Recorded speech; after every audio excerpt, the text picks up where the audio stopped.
Hey kids, welcome back to Library with Nick. It's so great to see all of you today. I hope you're having a wonderful Wednesday. This month, we've been talking about empathy, which, if you remember our definition, it's understanding how other people feel. So, for this week's story, I thought I'd read one of my favorite books, Alfie. It involves two people, well, actually, a girl and her pet turtle, but they don't really understand how each other feels. And although it's between a girl and a turtle, I like this idea of both of them trying to figure out what someone else feels, because that's an important part that we need to do. Even if we don't understand how someone else feels, we need to think about it. If I hurt someone's feelings, I should think about, why did that happen? What did I say or do that might make them feel that way? If someone hurts my feelings, I hope they would do the same thing. So let's read Alfie and see if they can figure out what the other one is feeling, even if they're very different. Before we begin, though, let's always start off with our three things that never change. As always, the first one is, I like you just the way you are. Right? Doesn't matter what's going on in your life, doesn't matter what's going on in mine. That doesn't change. Number two, I'm happy you're here today. I'm happy that I get to read a story today. I'm happy that you get to hear a story today, and I hope you're having a wonderful day. It's such a special feeling when we get to have this time together. And number three are my expectations. Since we're not in person and we're not on Zoom, we don't have to follow all our Zoom expectations, but we'll always mention the first one, which is to be kind and respectful to everyone around you. As I always say, we need all more kindness in our world. It's such a good feeling when we're kind to someone and when they're kind to us. All right, let's get to our story today.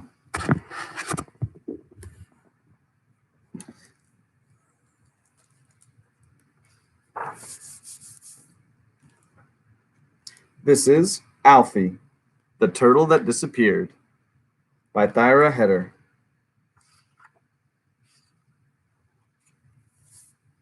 On my 6th birthday, I got Alfie. The lady at the store said he looked about 6 too.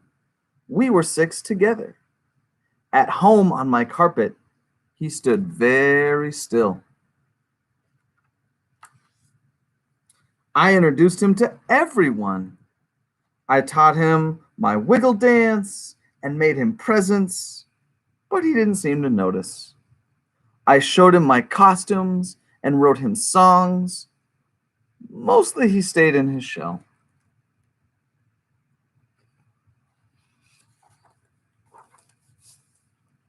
Every day, I told him stories, like how Dasha got new overalls and how Ruth lost a tooth and how Peter from downstairs got a fish. I even told him my best joke about the walrus wearing pants, but he didn't seem to get it.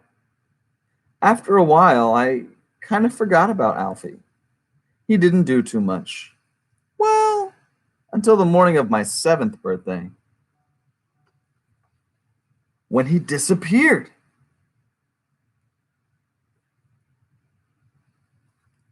I like that she's doing all these wonderful things for her pet turtle. And even though the turtle doesn't seem to understand, she's still trying to do nice things. Let's see how they feel.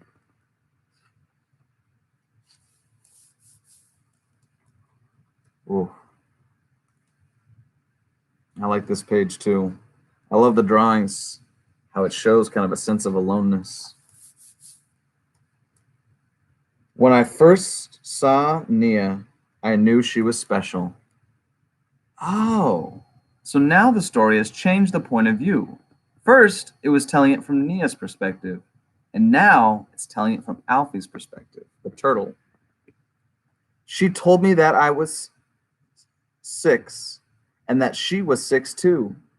I had never been 6 before, but I was happy we were 6 together. Her home tickled my toes, but she smelled nice, so I was calm.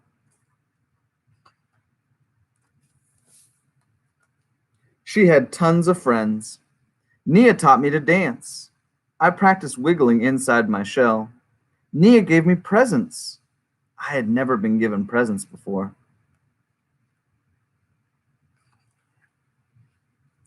She made me laugh and laugh and laugh. How could I make her as happy as she made me? I had to think and think and think. Nia was planning her 7th birthday. She told me we were going to be 7 together.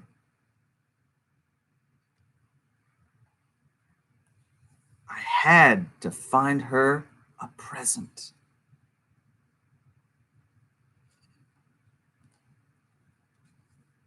There were some good options behind the couch. They were too dusty. I looked in all the corners and shadows and cracks and found some great places, but no great presents. I asked Toby, and he said, "You should try outside. Outside is the best. Outside is the best. Ooh, get her a stick." Toby's the dog, I think. I had never been outside before.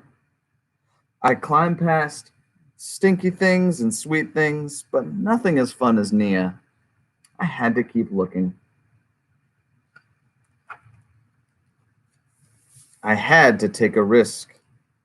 I crunched through the reds and oranges and yellows, but the longer I looked for a special one, the browner they got. I found a nice blue cap, but it was too small for Nia's head. There was nothing in the desert.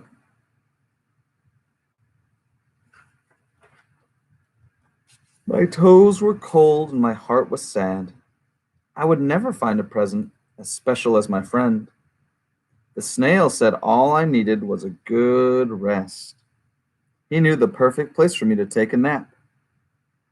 Just over those stones, he said. So I napped, and napped, and napped. When I woke up, I felt better. I asked the fish for help, and she showed me the things that had fallen to the bottom. And then I saw it. It was perfect. It looked just like something Nia would love. I had to rush to the party. When I finally got over the rocks, the snail said, "That was fast." I was right on time. And there she was.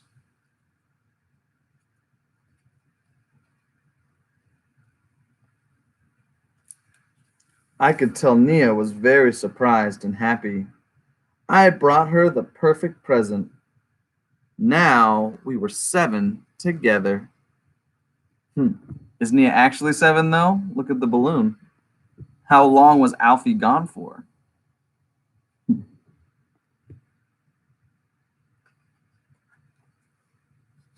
Oh, and there she is. And that's the end of our story. I like that story a lot because it reminds me we don't always know what our friends are thinking, but it doesn't hurt to try, right? And that's what empathy is all about, trying to understand what someone else might be thinking or feeling. All right, kids, I hope you have a wonderful rest of your day. I'll see you next time.